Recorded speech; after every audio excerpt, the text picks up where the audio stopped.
Why do I look so weird today? I look like a ghost me. Hello ladies, and actually welcome to the video. Let me actually start this video and I just got on a weird rant about the snow and the weather and how pale I look. I do look weirdly white today. Don't know what's happening. Maybe I should have chosen a different lipstick. I just got done filming last week's video, but it got me on this weird thought tangent about how our embryos are a year old and how weird it is now to think about the fact that your like IVF babies, their age isn't really their age because they obviously get frozen at 5 days. I don't know. I think I'm just in a pensive mood. We're on our way to a memorial later today for one of my friend's twin boys, and I'm not gonna tell you her whole story, but it was a hard pregnancy and just every step of the way was filled with doubt, and now we're going to the memorial. So that's the unfortunate truth of what can happen even with IVF and stuff. So we don't have to linger on that. I am sure I will be plenty upset later on today when we're actually at their memorial. What I wanted to talk about was how weird it is to think about the fact that our embryos are on ice and they're already a year old, and like by the time we get around to using them, they could be 2 or 3 years old, and how bizarro that is. But it got me on this weird internet search, which I'm sure all of you can relate to.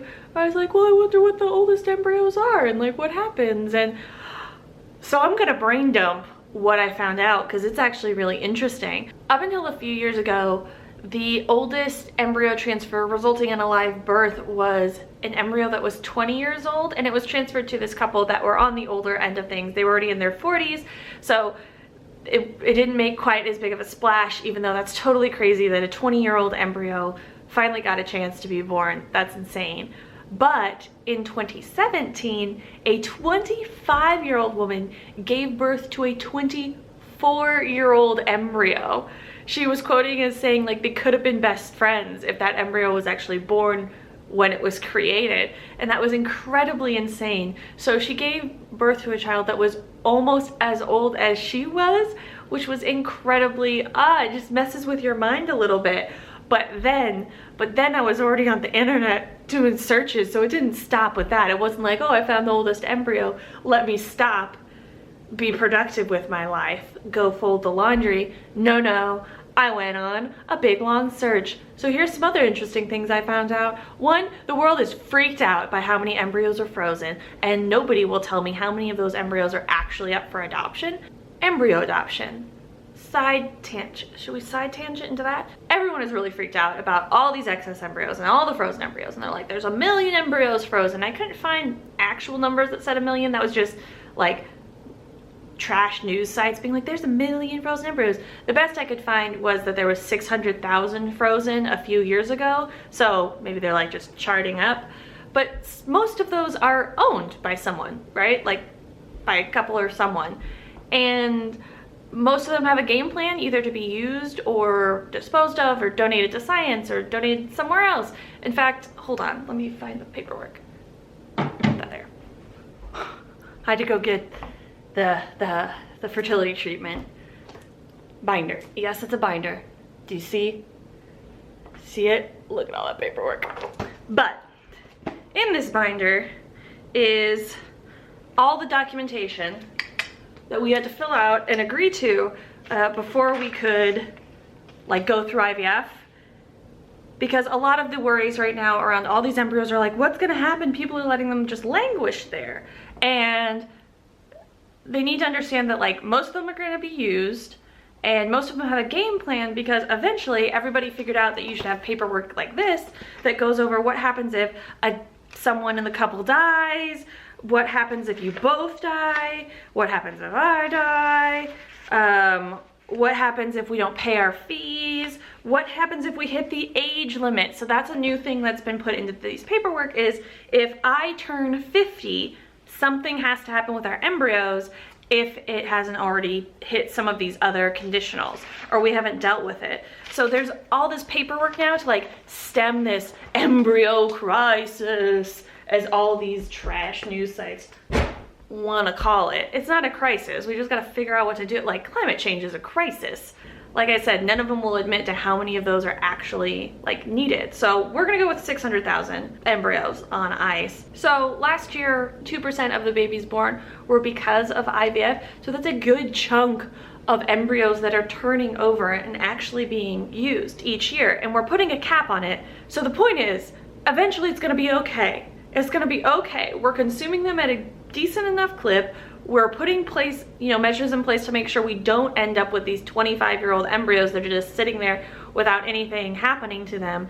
And then we're fixing it, is the result of my research. Another point that those like fear-mongering news articles brought up is back in this is a quote from 1974, so I know we've grown a bit from then, but they were concerned that one day frozen embryos would be guaranteed free of all genetic defects with sex, eye color, probable IQ, and other traits described in the label.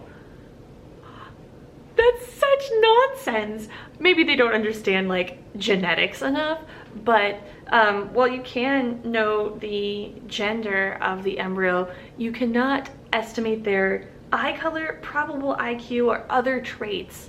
Those aren't like, there's not like a little hair color gene and then we just know it. That's not how that works. It's a little more complicated than they explained to us in 8th grade science class, so that's a little nonsensical.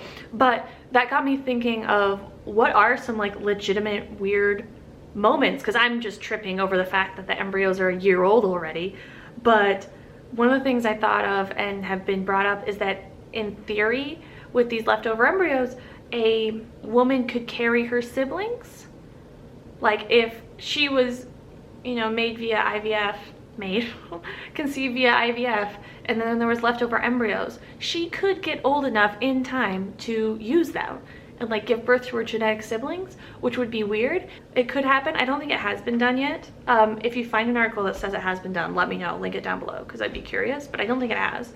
I know a grandmother has given birth to her grandchild, but I haven't ever seen the sibling thing. One of the points that I did think was worth worrying about was the fact that old embryos were frozen with an older technology versus how my embryos were frozen, and the newer technologies is way safer and the freeze thaw rate is way more successful. But with these old technologies, they, it was a cruddier freeze thaw rate, and that's why they made so many and kept so many and implemented so many. Anyway, point is, there aren't labs anymore that thaw them that way. You have to thaw them, coupled with the technology that froze them, and more facilities are upgrading for the success rates and not having this technology, to where one article said that they thought they were the only lab in the country that still did it this old school way. And that is legitimately concerning when there aren't these hard caps on how long you can keep embryos frozen. What happens if like your embryo needs a VCR player thaw and we're all the way over here on Blu-ray? Like, what are you gonna do? Where do you go find a VCR nowadays, right? The embryo storage thing is not a crisis. We have time to figure out what to do with them. Yes, there's these old embryos. No, we're not creating like this indefinite like curve up of embryos that won't have anything happen to them. There's paperwork in place now to stop that. Anyway, that if you ever came across one of those articles, I just wanted to like squash that. It's fine. Embryo adoption. Side tangent. Should we side tangent into that? Embryo adoption is when a couple creates embryos and then finishes building out their family, has leftover embryos, and then donates them to other people. And you'll hear the terms donation and adoption used interchangeably, because unlike with children that are born already, it is not considered adoption legally. It is actually considered an exchange of property with a butt ton of paperwork attached to it. So it is an embryo donation because you are donating goods at this point, and that's how legally it's considered. But there's usually a bunch of paperwork on top of that to like make sure that you don't, I don't know, just like trash them. It's, to make sure they're used responsibly. So you're receiving property, but all of the agencies and mechanisms around it feel very adoption-like. You need a home study. You go, certain agencies have different religious requirements, and more in-depth home studies or counseling and that kind of thing. And there's some other pros and cons I wanted to hit on really quick. I'll be talking about it as embryo adoption from now on, since mechanically, like, that's the amount of effort it takes, but just know that it's technically property. That's one of the pros later. I'll get to it. One of the first big pros is that it is cheaper than infant adoption. You can go watch the video to know exactly how much that'll run you, but this is significantly cheaper. It also takes way less time on average. It's usually on average 6 months between the time that you sign up with an agency for embryo adoption and the time that you actually get it implanted. Obviously that can vary. If you're just coming at it like this is something you're called to do and you want to do it and you think that's a really cool way to build your family, well, then you got to go through all the like the IVF prep and like getting all those tests, which take a few months.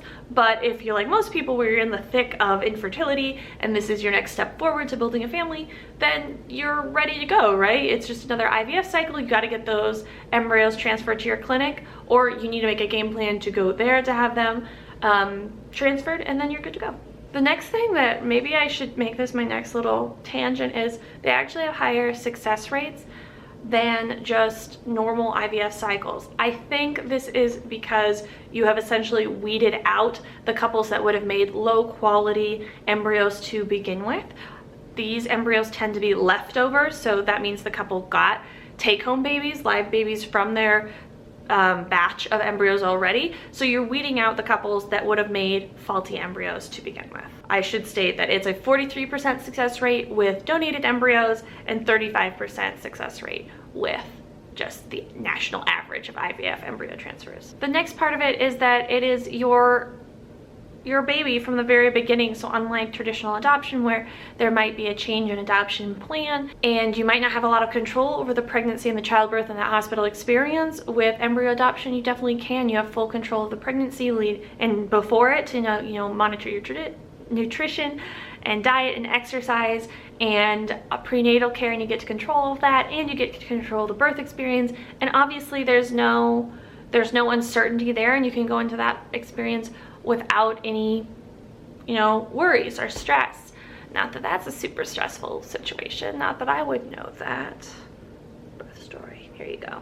You can watch me kind of freak out but kind of keep it cool. Someone said I looked really calm in that video, and I appreciate that facade was really holding up. And then the last two kind of pro-cons ways, obviously if you believe that life begins at conception, then this is a chance to give those embryos who are at risk of being discarded a chance at life. And so that if that is something you feel morally or spiritually guided to do, then that can be a very fulfilling part of this. And finally, you can adopt multiple embryos. You usually adopt a batch together, so then you have genetically related siblings, which can just add another wrinkle to building your family that you might want to avoid. Obviously, whenever you start building your family through fertility treatments or adoption, it can get really complicated really fast, and that complexity can be really beautiful and wonderful, but it's complexity. So sometimes you have to trade off what you can handle and what your family can handle. And so sometimes the idea of having 2 or 3 kids who are just all genetically related is really appealing. Anyway, that was a weird little side. What have I done for 20 minutes? Oh my goodness. I went on a weird tangent about embryo adoption. Anyway, I think embryo adoption is like really cool. It was really appealing to me when we started this whole journey, and still is. I don't know if we'll ever get there. It also was something I got really excited about when I thought we were going to have a lot of embryos, when we had whatever, like 7 or 27 eggs fertilized, and I was thinking about that we might get 11 embryos. I was like, oh my gosh, I'm really excited. I would love to absolutely adopt those to another family who needs them. Obviously not the case now, but still something that I dug into and I really enjoyed. Anyway, my battery thingy is blinking at me, so I'm gonna end this little rant. Point is, my embryos are old, embryo adoption is cool, and we all need to calm down a little bit about how many embryos are frozen right now. I hope you like this video, or at least will indulge me in the fact that I made a video like this. And until next time, ladies, keep on fighting.